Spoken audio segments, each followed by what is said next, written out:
You will hear a woman booking a room for a party at a community centre. First, you have some time to look at questions 1 to 4. Listen carefully and answer questions 1 to 4. Hi, good morning. My name's Pete. How can I help you? Hi, my name's Maria Lincoln. I understand you hire out rooms in the community centre as venues for parties? Yes, we do. We've various sized accommodation. It depends on what you're looking for, really. We're looking to hold a party, a children's birthday party, and we need a room that will hold about 70 people, with space for a small disco area, games, dancing, and food. Well, we have a large room, and it would certainly hold at least 100 people comfortably. It's used a lot for parties and things like that. That sounds as if it might be suitable.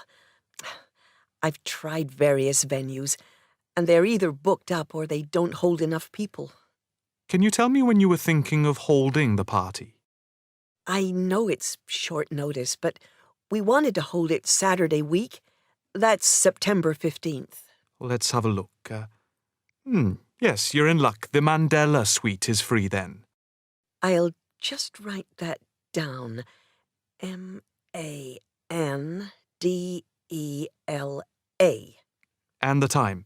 When were you thinking of holding it? In the afternoon, from 3:30 p.m. to 9 p.m. Yes, okay. There's no smoking on the premises, and we're only licensed to have soft drinks. That's okay. I think I'm happy to go ahead. Before you hear the rest of the conversation, you have some time to look at questions 5 to 10.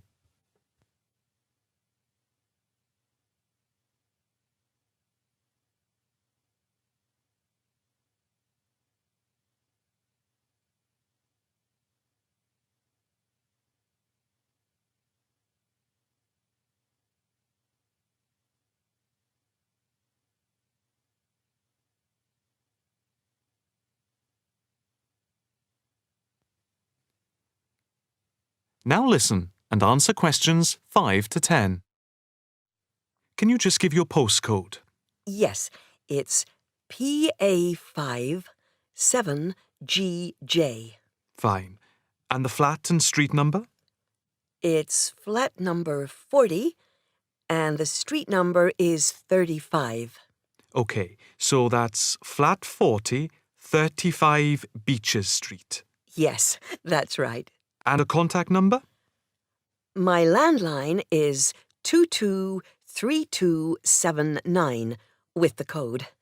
But I'll give you my mobile number, which is 07897 293381.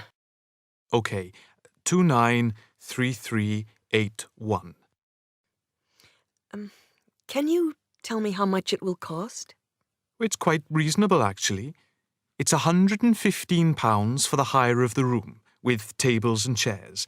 But if you want to hire disco equipment, we've got a basic system with speakers and other equipment for £25. But there is no technician around in case anything goes wrong. And of course, it's optional. That would save us carting something from home, but maybe we should bring a spare sound system just in case. We've never had any problem with the system, but you might not want to take any chances. What about catering? Well, we had thought of getting everyone bringing something. We have someone who can do catering for £9 a head, including the cake if required. That's handy, but it's a lot as we have a fairly tight budget. So, you want to go ahead with the booking? Yes, certainly. Okay. I need to take a deposit of £30, which is refundable. The balance needs to be paid 2 days before the event at the latest. Fine. You can cancel up to 2 days before, but after that you lose the deposit. We don't intend to cancel, but is there any insurance we can take out? Yes, there's a form here somewhere. How much? It's, let me see. It's only £9 for the 24-hour period, and that covers you for cancellation, damage, and injury. Well, at least we'd better have a look at it. How would you like to pay the deposit? Cash. I'll just give you a receipt. There you are. 10, 20, 30. £30.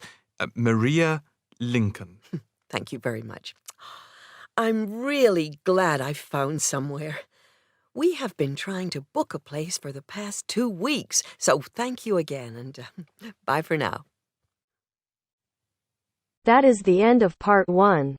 You now have half a minute to check your answers.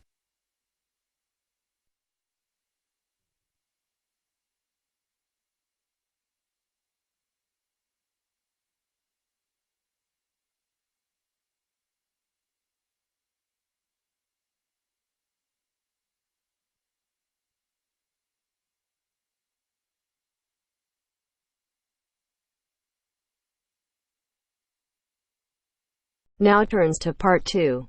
Part 2. You will hear a guide giving instructions to a group of international students in Canada preparing for a whale watching trip. Before you hear the talk, you have some time to look at questions 11 to 16.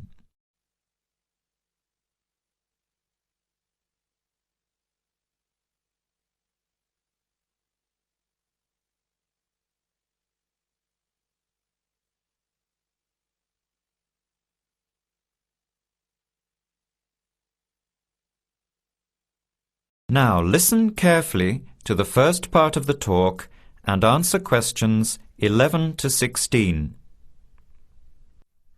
Hello, everyone. Glad to see so many happy faces on this wild and windy day. Are you all ready to go looking for whales? I'm Tony, and our other guide today is Dale. We'll be using these 2 rubber boats you see here, and our trip today will take 3 hours. In a few minutes, we'll be heading into part of the largest temperate rainforest of the Pacific Northwest. I'll show you our route on the map here. This is where we are now. We'll be leaving the sheltered bay and heading out across the mouth of the bay toward the open water. As you know, last night there were strong winds in the area, so we can't go out into the ocean as we had planned. Near the mouth, the water will be quite rough.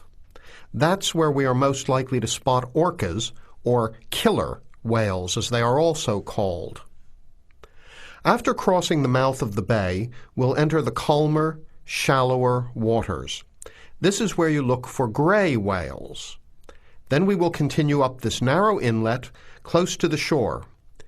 You will have a great view of giant fir and cedar trees that have never been logged. Here is the place to watch for wildlife. You are likely to see bears along the shore and eagles in the sky overhead. Right at the back of the inlet here are the hot springs where we will be stopping for an hour. You can have a soothing soak in bubbling hot water before the return trip. I'll tell you a little bit about the whales now, because with the noise of the wind and the engine, you won't be able to hear much out there.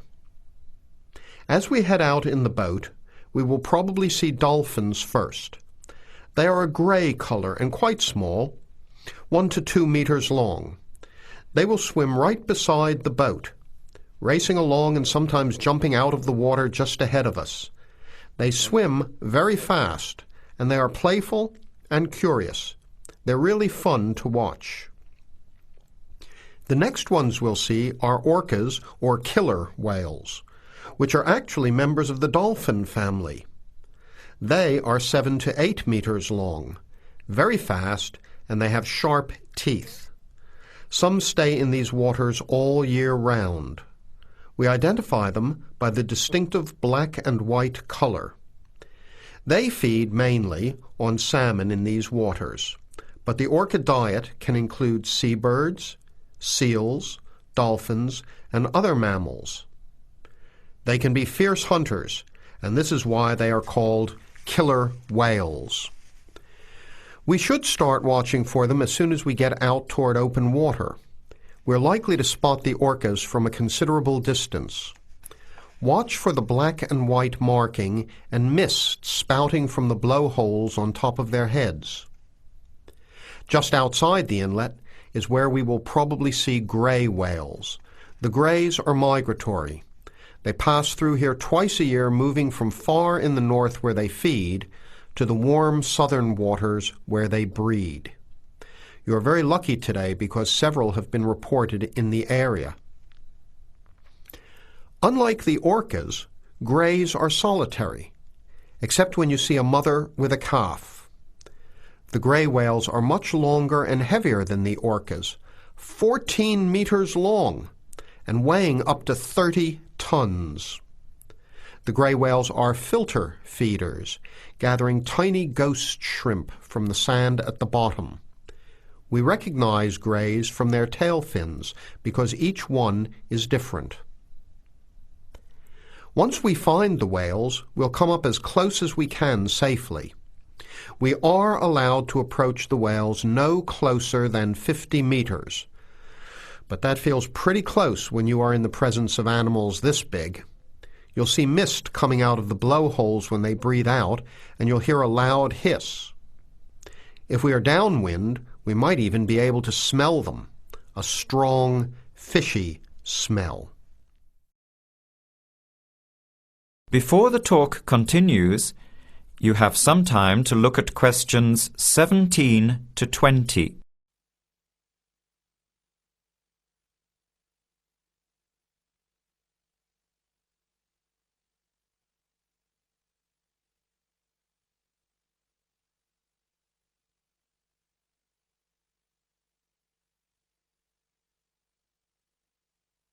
Now, as the talk continues, answer questions 17 to 20. Now, for just a few words of caution. It will be quite bouncy out there, especially in the front of the boat. If you want a smoother ride, stay in the middle of the boat, close to the engine. Hold on to the ropes and keep an eye on any big waves. Be alert so you don't get thrown out of the boat. In case of an emergency, you are all wearing survival suits. They'll keep you warm and dry in or out of the water. They are bright orange for visibility. The water temperature is around 8 degrees. Without these suits, you would only last a few minutes in this cold water. With these suits, your survival time is increased dramatically.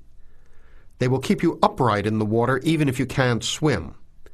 But we don't expect anybody to end up in the water, so don't worry. Now, are there any questions? I'm afraid of getting seasick. Right. I was just coming to that. If you think you might get seasick, take one of these patches and put it on your arm at the wrist, like this. It works on pressure points of the body and will relieve seasickness without the drowsiness you can get from pills. Are there any other questions? All right then, let's start loading up the boats. We leave in 5 minutes. That is the end of part 2. You now have half a minute to check your answers.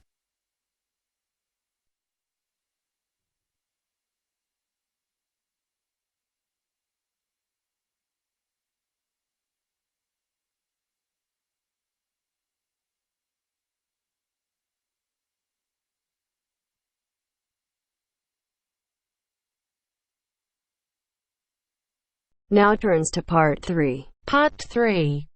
You will hear a student union officer's speech. First, you have some time to look at questions 21 to 25.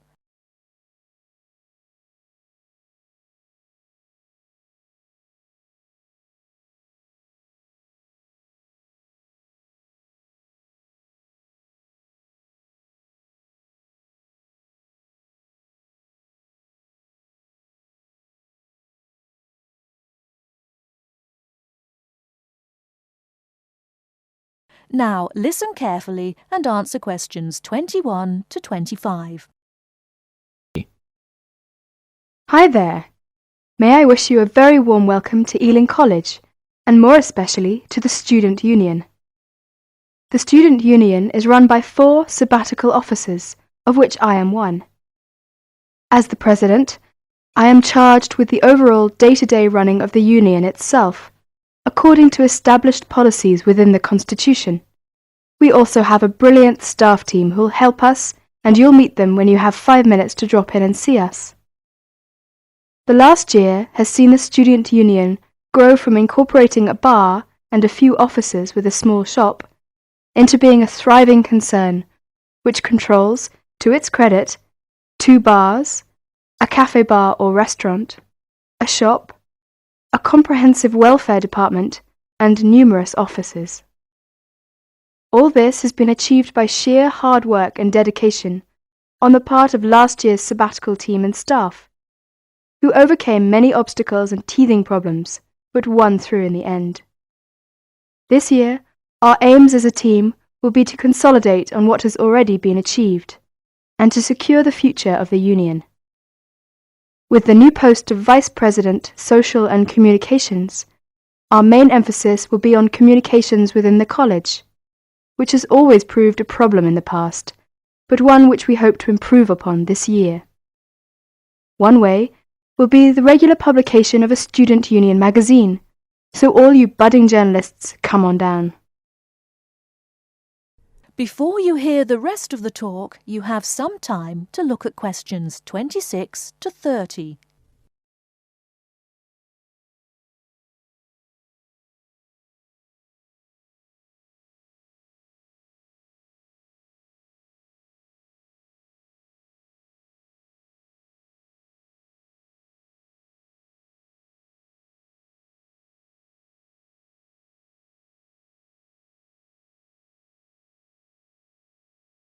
Now listen and answer questions 26 to 30.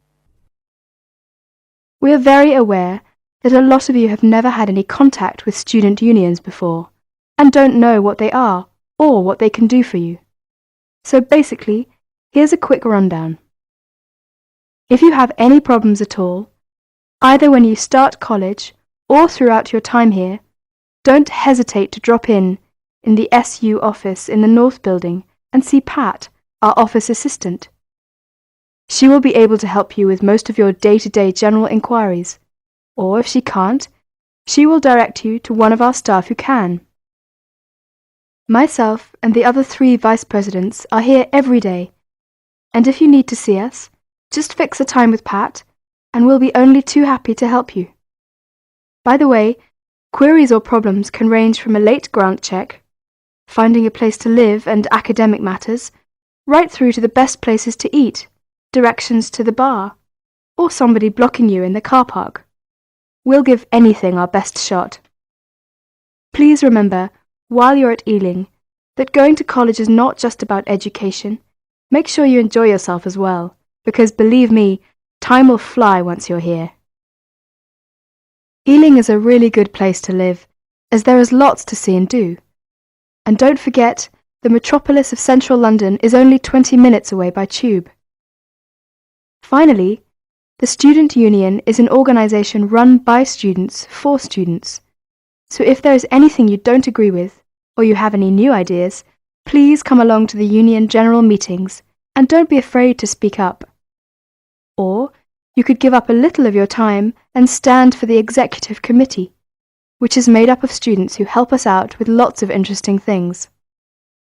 I would like to take this opportunity to thank all the sabbaticals of the last 2 years who have worked so hard. My very special thanks goes to Winston, Martin and Peter and all the staff who not only did a great job but have been my good friends as well. Lots of luck and success for your year at Ealing. Work hard, but play hard as well. That is the end of part 3. You now have half a minute to check your answers.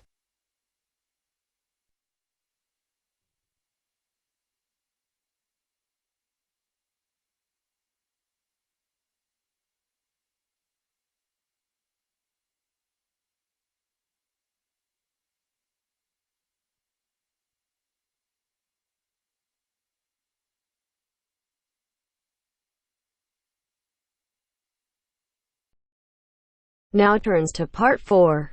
Part 4. You will hear an extract from a talk about preventative medicine, specifically how students can look after their own health. Listen to what the speaker says and answer questions 32 to 40. First, you have some time to look at the questions.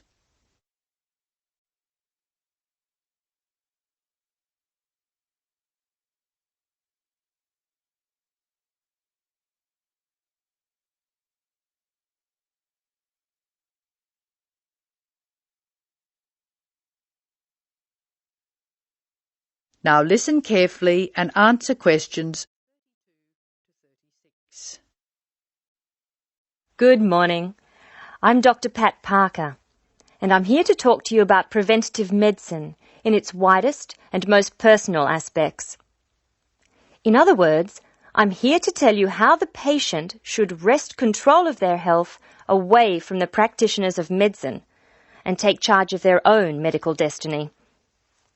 I want to talk about staying out of the hands of the doctor.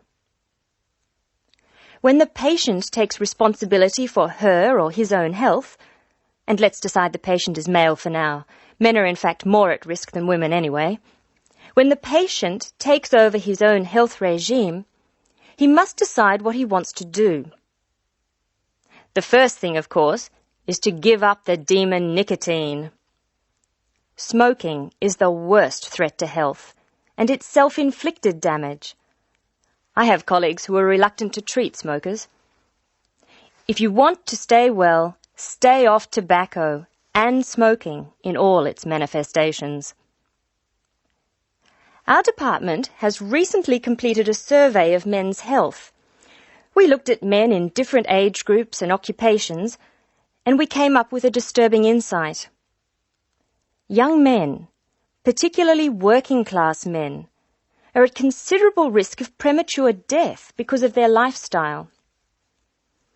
As a group, they have high risk factors. They drink too much alcohol, they smoke more heavily than any other group, their diet is frequently heavy in saturated fats, and they don't get enough exercise. We then did a smaller survey in which we looked at environmental factors which affect health. I had privately expected to find air or water pollution to be the biggest hazards, and they must not be ignored. However, the effects of the sun emerged as a threat which people simply do not take sufficiently seriously. Please remember that too much sunlight can cause permanent damage. Given this information, and the self-destructive things which people, particularly young men, are doing to themselves, one could be excused for feeling very depressed. However, I believe that a well-funded education campaign will help us improve public health standards and will be particularly valuable for young men. I'm an optimist. I see things improving, but only if we work very hard.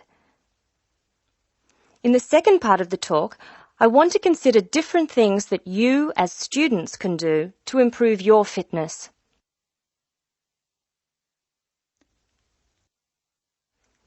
So now I'd like to issue a qualification to everything I say.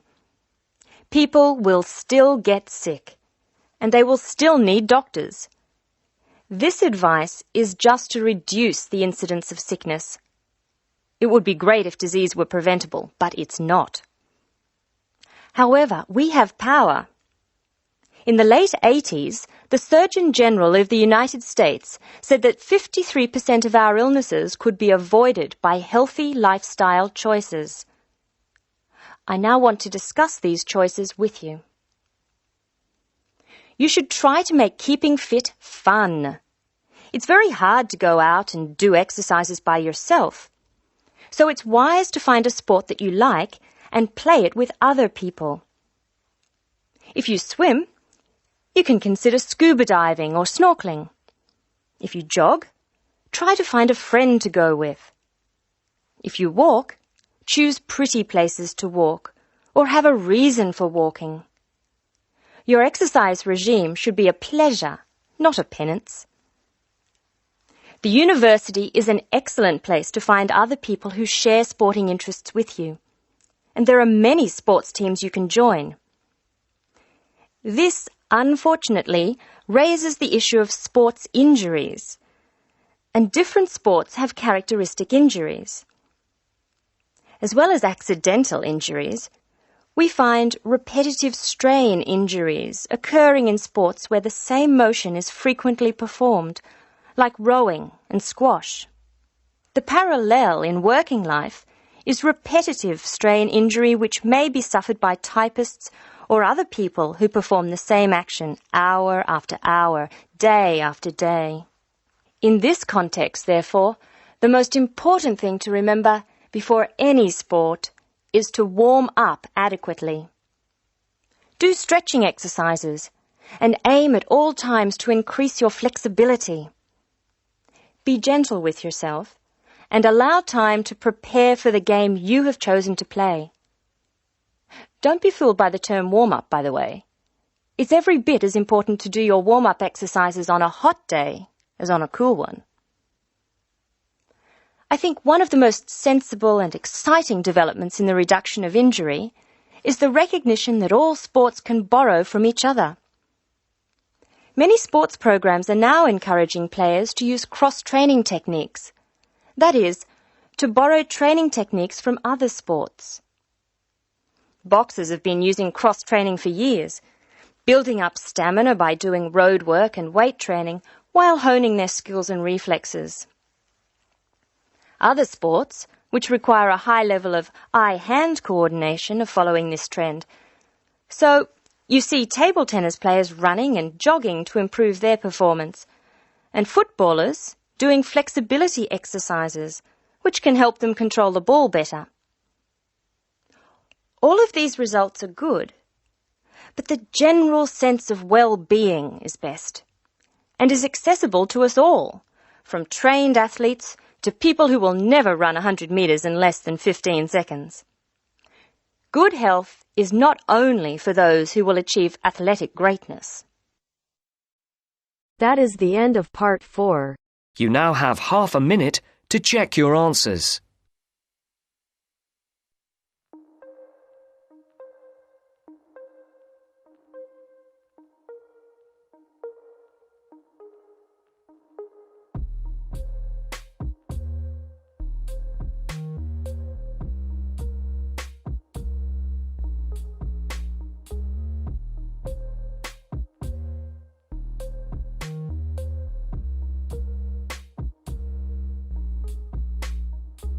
That is the end of the test.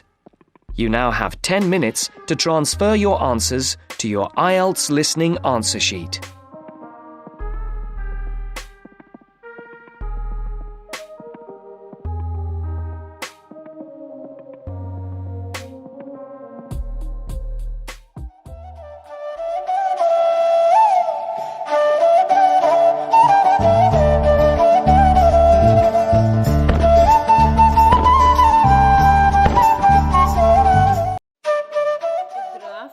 Shows the average consumption of food of 3 countries in 2010. Summarize the information by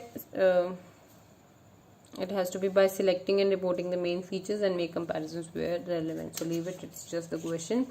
So let's see, our graph is, this is the average consumption of food of 3 countries in 2010: Canada, China and India. So as we can see, the darker blue, or it's the light blue, the blue represents processed food, the yellow one vegetables and fruits, the red one animal food, and green one represents nuts and seeds. So we can see that in every country the consumption of processed food was high. In India it was 39%, in Canada also it was 41%, and in China it was 34%. Whereas India and Canada consume nuts and seeds in a very low quantity, means the consumption was very low of nuts and seeds in these 2 countries. But in China the consumption of animal food, means the consumption of meat, was lower than other 2. Okay, the least preference was of meat. which is, I don't think so, is true. So let it be, it's just a graph. So see, this is just the rephrasing. The rendered pie charts depict the average food intake in 3 different countries, namely Canada, China and India in 2010. Overall, it is conspicuous from the graph, that means clear from the graph, that the processed food was highly consumed in all countries, while nuts and seeds were eaten the least in India and Canada, with the exception of China, where animal flesh was consumed the lowest. Okay, so we have discussed that earlier. Now, explicitly, in India, the average consumption of processed and animal food was high and accounted to 39% and 27% respectively. So in India, out of the 4, the average consumption of processed food and animal flesh was high. In 2010, it's 39% and 27%. Now, apart from that, this is with this paragraph, sorry for this space. Apart from that, nearly a quarter of fruits and vegetables as well as 11% of nuts and seeds were eaten. Means apart from that, if we are talking about India, it's almost, we are saying a quarter, which is of 25%. That's why we must have written nearly a quarter. Okay, that means almost a quarter. It is near to quarter, that's why we are writing nearly a quarter of fruits and vegetables as well as 11% of nuts and seeds were eaten. Now, the average consumption in Canada was nearly equal to that in India. So, the consumption was nearly equal to that in Canada, because you can see here also the difference is quite less for the processed food and the animal foods. So, let's see.